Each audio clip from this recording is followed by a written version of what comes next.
Bab 646. Pedang tanpa batas. Hukum surga menatap Mileye. Apakah kamu gila? Mileye mengabaikan hukum surga ini. Dia berbalik dan pergi. Di tempat itu, muka hukum surga menjadi sangat jelek. Setelah waktu yang lama, hukum surga melihat dalam-dalam ke arah yang ditinggalkan Mileye. Dia masih tidak tahu apa yang terjadi pada orang dunia akbar Suan Huang itu. Namun, tidak ada keraguan bahwa itu dia pasti tidak berakhir baik. Karena Mileye masih hidup, dia menjadi semakin takut pada Mileye. Ketika Mileye tidak tahu malu, terlihat tidak berbahaya, dan tidak ada yang bisa merasakan bahayanya. Namun, kalau serius, dia adalah orang yang sangat kejam, berbahaya. Pada saat ini, dia secara bertahap merasa bahwa Mileye ini adalah orang yang berbahaya. Setelah lama terdiam, hukum surga berbalik dan pergi. Setelah Mileye kembali ke kota Senwu, dia segera mencari Ladiaan, lalu merentangkan telapak tangannya, dan di dalam telapak tangannya ada sebuah tombak panjang. Tombak panjang tingkat dewa. Ladiaan sedikit terkejut. Ini, Mileye berkata sambil tersenyum. Aku baru saja mendapatkannya. Kamu lebih cocok. Ini untukmu. Ladiaan melirik tombak panjang. Terlalu berharga. Mileye sedikit tidak senang. Apanya yang terlalu berharga? Di hatiku, tidak ada yang sebanding denganmu dan Linsi. Ladiaan menatap Mileye. Dia tidak mengatakan apa-apa dan menyimpan tombak panjang itu. Mileye menyeringai, lalu berbalik dan pergi. Pada saat ini, Ladiaan tiba-tiba berkata, "Aku sudah pergi ke kerajaan dewa untuk menantang Master Alam Kaisar." Mileye bertanya dengan cepat, "Bagaimana hasilnya?" Ladiaan menatap Mileye. "Aku menang." Mileye tertegun, lalu berkata, "Sudah sekuat itu?" Ladiaan mengangguk, dan melirik tombak di tangannya. "Dengan adanya tombak ini, aku seharusnya bisa membunuh Alam Kaisar dengan mudah." Sambil mengatakan itu, dia memandang Mileye. "Lain kali kamu bertarung, ajak aku juga." Setelah berbicara, dia berbalik dan pergi. Di tempat, Mileye pergi setelah lama terdiam. Dia menemukan Serjan Mo. Serjan Mo saat ini juga telah mencapai alam Tiandao, yang hanya satu alam di belakang Star Lord dan lainnya. Harus diakui, Serjan Mo juga sangat kuat. Serjan Mo melirik Mileye. "Sudah kembali." Mileye tersenyum, lalu dengan lambaian tangan kanannya, lebih dari 20 buah harta tingkat alam Taoisme muncul di depan Serjan Mo. Mileye berkata sambil tersenyum, "Pilih satu yang sesuai untukmu." Serjan Mo memandang Mileye.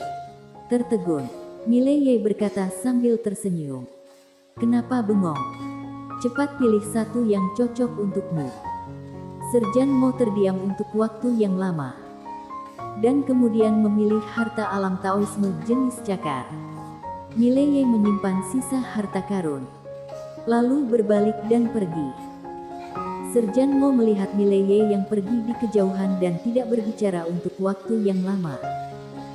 Setelah beberapa saat, Mileye menemukan Benet Mo dan yang lainnya. Mileye menempatkan harta tingkat alam Taoisme itu di depan semua orang. "Pilih salah satu." Benet Mo melirik Mileye. "Bandit Ye, apakah kamu habis merampok?" Wajah Mileye langsung suram. "Apakah aku orang seperti itu?" Benet Mo dengan sungguh-sungguh berkata, "Ya.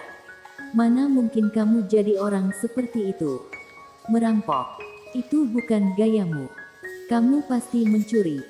Mileye, pada saat ini, tidak jauh dari sana, Jeffrey tiba-tiba berkata, "Kamu yang terlalu banyak bicara."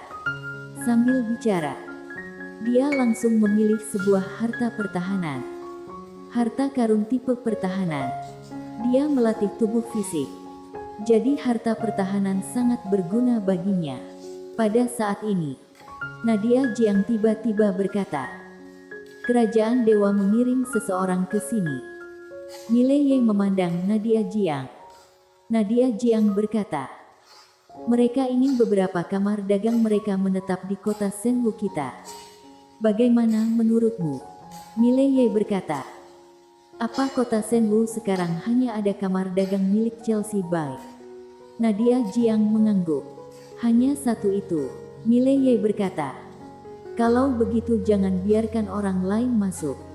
Nadia Jiang menatap Mileye. Mileye berkata sambil tersenyum, "Chelsea Bai sudah banyak membantu kita." Nadia Jiang mengangguk. "Dimengerti." Mileye berkata sambil tersenyum. "Kalian semua, pilihlah satu harta yang cocok untuk kalian." Setelah beberapa saat, Nadia Jiang dan yang lainnya memilih harta mereka sendiri. Mileye mengobrol dengan semua orang sebentar dan kemudian pergi. Latihan. Di waktu berikutnya, Mileye mulai berlatih dengan gila-gilaan. Perlu disebutkan bahwa ketika Mileye sedang berlatih, keluarga Tang tiba-tiba mengumumkan penyerahannya ke kerajaan dewa. Keluarga Tang menyerah. Harus diakui, berita ini menyebabkan kehebohan di seluruh alam semesta chaos. Apa kalian tahu? Keluarga Tang dulunya adalah salah satu penguasa super di tempat ini. Tapi sekarang menyerah pada kerajaan dewa. Dan dengan keluarga Tang mengumumkan penyerahannya ke kerajaan dewa, klan siluman juga mengumumkan penyerahannya. Dari beberapa kekuatan itu, hanya aliansi Ordo yang tidak menyatakan sikap. 3 hari kemudian, seorang gadis kecil tiba-tiba datang ke kota Senwu. Sabta.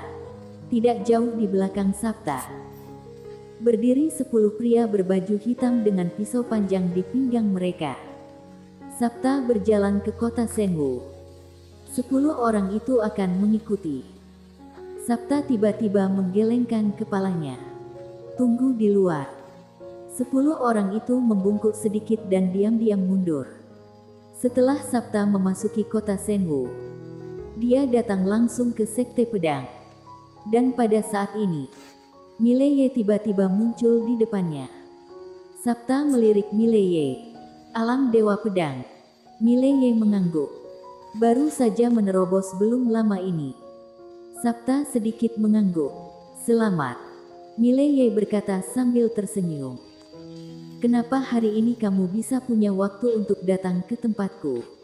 Sabta berkata, "Apa pendapatmu tentang dunia akbar Suan Huang?"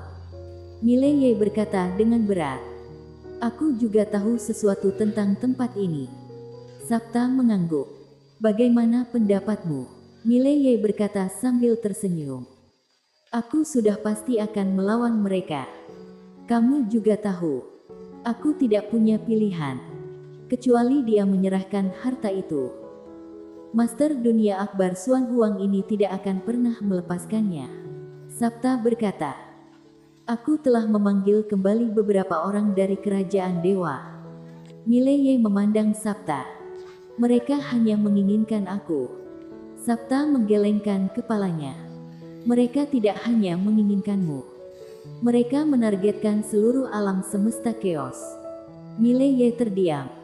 Sabta berkata lagi, "Orang-orangku akan selalu memperhatikan mereka. Tidak peduli berapa banyak orang yang datang. Siapa mereka? Selama mereka berani masuk ke wilayahku, aku akan membuat mereka bisa datang tapi tidak bisa kembali." Setelah mengatakan itu, dia menatap Mileye. "Kerajaan dewa kami memiliki pasukan dalam bayangan. Mereka semua adalah pembunuh. Hanya ada 23 orang. Dan mereka semua memiliki kekuatan untuk membunuh alam kaisar. Aku akan memberikan mereka kepadamu."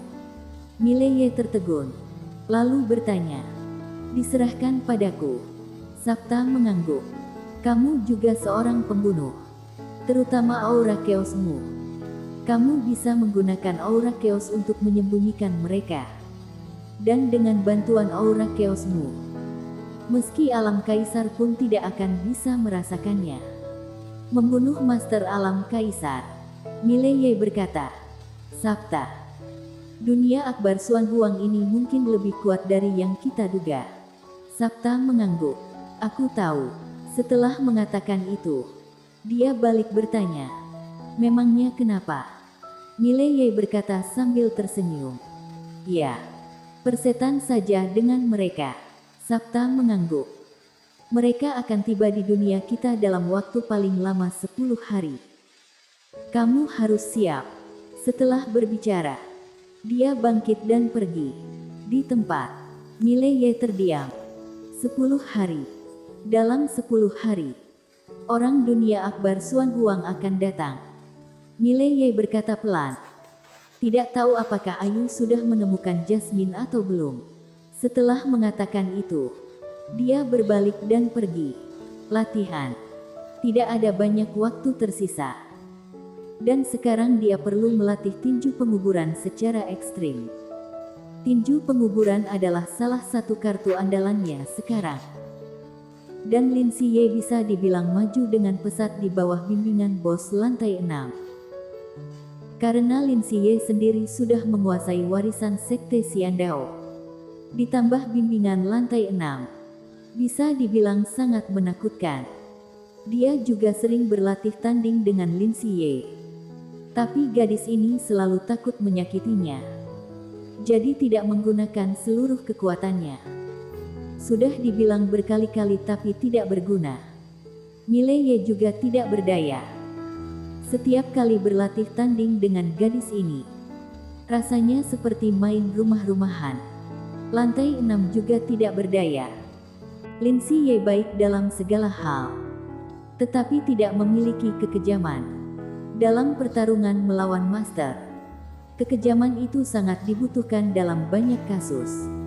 6 hari kemudian, Mileye yang sedang berkultivasi tiba-tiba meninggalkan menara penjara alam. Saat berikutnya, dia berubah menjadi seberkas cahaya pedang dan naik ke langit. Di udara, dia melihat 3 orang. 3 orang yang dia kenal. Ayu, Jasmine, dan Darto Yue yang sudah lama tidak dia lihat. Melihat Mileye, Darto Yue tersenyum simpul. Lama tidak bertemu. Mileye berkata sambil tersenyum. Guru Darto Yue, senang bertemu denganmu. Dia sangat menghormati Darto Yue karena Darto Yue sangat memperhatikannya ketika dia berada di Sekte Changjian. Seolah teringat akan sesuatu, Mileye menatap Jasmine, yang menatap Mileye dan sedikit mengangguk. Sudah lebih kuat dari sebelumnya. Mileye berkata sambil tersenyum. Nona Jasmine, lama tidak bertemu. Jasmine mengangguk kecil dan hendak berbicara, ketika menara penjara alam tiba-tiba muncul di depannya. Sedikit bergetar, seolah mengatakan sesuatu. Jasmine berkata sambil tersenyum. Temperamen menara ini jauh lebih baik dari sebelumnya. Wajah Ayu tanpa ekspresi. Setelah bersama seseorang beberapa lama, menara butut ini juga jadi tebal muka. Mileye. Jasmine melirik Mileye sambil berkata sambil tersenyum. Jangan bicarakan ini dulu. Ayo kita buka lantai 7. Mileye sangat gembira dan dengan cepat berkata, kalian sudah menemukan aturan Tao dari lantai 7. Jasmine mengangguk. Sudah ditemukan. Tapi, dia tidak mau kembali. Mileye bertanya, kenapa? Jasmine berkata, dia sudah memiliki hidupnya sendiri sekarang. Dia tidak ingin kembali ke menara butut ini. Tetapi sebagai aturan Tao lantai 7, dia memiliki cara untuk membuka segel lantai 7. Jadi ayo pergi ke lantai 7. Mileye berpikir sejenak, lalu berkata, oke.